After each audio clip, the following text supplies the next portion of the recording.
Well, hello there. It's Tracy, and I'm here with your Tracy's Take on Wellness today. I'm going to start off with a prompt or a question.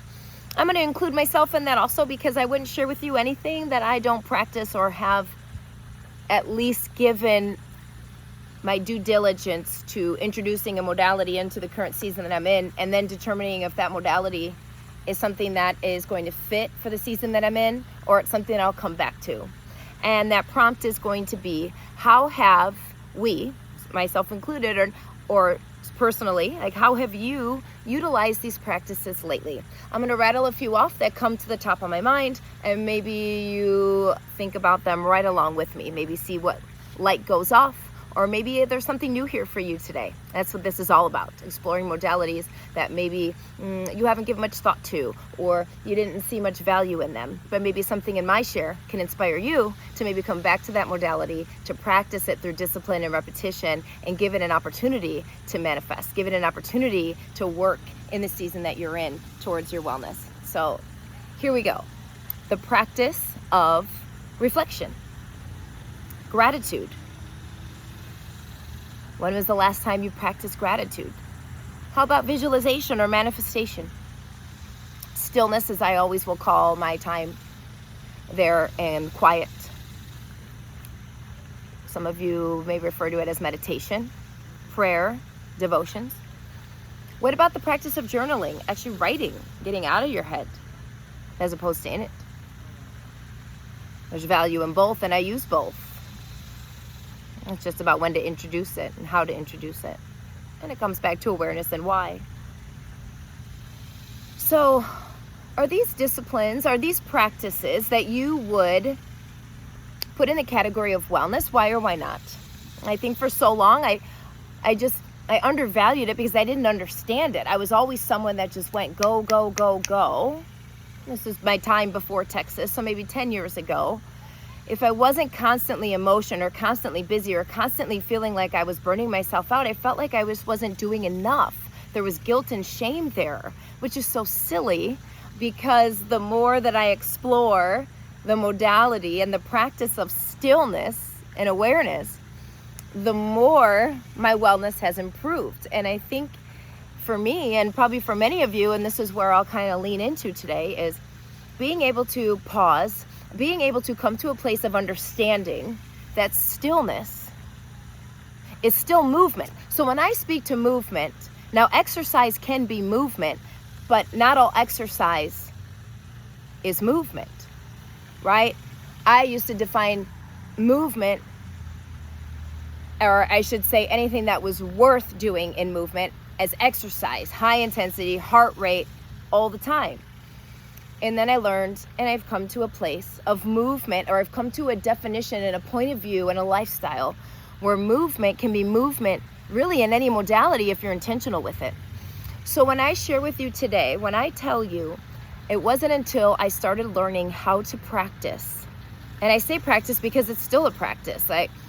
It's not a perfection, because if it were a perfection, I would have stopped doing it long ago. If I continued to put expectations on what stillness looks like and feels like, I would never do it, because it totally does the opposite of what you're trying to do in the first place, is to be still long enough to just listen and really just to feel, to express, and to move. And today the movement may simply just be the stillness in your physical body and the movement of breath in and through it. And when I want to go to an environment that helps me get into a space of stillness, I will always choose nature. There's something about just being in it, just existing in that environment of nature, and wherever it is accessible to you.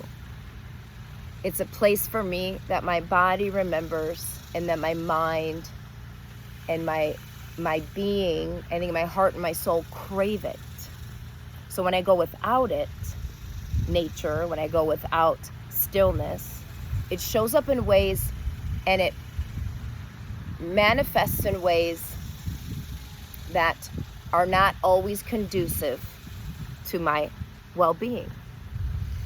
And so for a long time, I didn't understand stillness or prayer or meditation or gratitude or reflection or even the practice of journaling, however you relate to that today in this conversation between you and I didn't understand it, how it could impact me in such a positive way. Therefore, I didn't value it at all. And so we live in a society, or I think it's just human nature, is that it's hard for me on this side of the screen to share my testimonies with you and how each one of these practices has influenced me and continues to influence me in my day-to-day on how to find balance in a very chaotic world.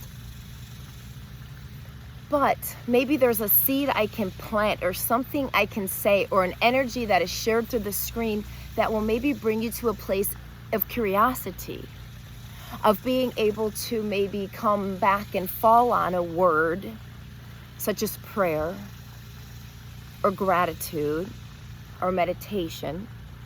And maybe today it just hits different. Maybe that's where you lean into, to give it a chance for it to work in your mind, your body, your being, your heart, and your soul. And then to be intentional with it. And then to do it repeatedly, because we are what we repeatedly do. And so we can't just practice prayer one day, one time, and call it quits when God doesn't answer all your prayers. We can't practice gratitude for one moment on a day where everything is going right, and then on a real shitty day, if you don't continue to practice in consistency and repetition, to expect to wake up on a shitty day and be able to still find those nuggets of gratitude if we neglect to practice it. You see where I'm going here? But where do we build value in simple practices such as what I'm speaking to today? There has to be tipping points. And I hope that for you watching here, I said our wellness goes in a rhythm, right? I might be in a season of flourishing and abundance, and you might be in a valley of scarcity, or it might be vice versa. It doesn't mean that you can't lean into the practices that I've shared. It's just being able to come to a place of understanding and then finding that tipping point. And I believe those tipping points will come when you practice, when you give it time to work. We live in a world where everything needs to be immediate. So when we don't feel something, see something, experience something, we squash it. And perhaps that's where you need to center and be still on in this moment to give it a chance to manifest. So if I go back to those practices of reflection, or those tools really of gratitude, of visualization, manifestation, maybe to you the word that needs to be heard is stillness, or meditation, or prayer, or maybe it's the act or the practice of journaling. I trust that maybe someone, if you're still here and you're listening to this, something pulls you into a practice here today to find that tipping point. But give it a chance to work. Give it 30 days, but no expectation there, just wake up. They have the discipline to put it in action. And that's where we talk about putting disciplines into actions at the same time and repetition. So the body, the brain, the mind, the environment, you start to remember. Something starts to anchor you back because something in your being remembers a feeling, an energy, a peace, a calmness, if only for a moment. And then keep coming back. And then finding curiosity in the journey of all of it. That's why we're here, to experience. We are feeling beings. And then I hope you get to a place of value. And that's where the anchors, I think, are set, where the non-negotiables are put in place, that it's no longer just something that you try. It's something you continue to practice, because you know when you practice it regularly and consistently, it brings you back to center, it brings you back to balance, it brings you back to a place where you feel more joyful, more peaceful, maybe just more calm. So that's going to be your Tracey's take on wellness. I would love to hear, do you already practice? Is this something you practice daily? And how and why? Why do you practice these? I'd love to learn how you got into the practices of anything that I've shared here. And then if you are new here and there's maybe a seed that was planted, maybe something I said, or an energy that was felt, or a word, just something that just resonated with you, please share those testimonies also. I'm Tracey, and that's your take on wellness. I will see you tomorrow. Thanks for listening.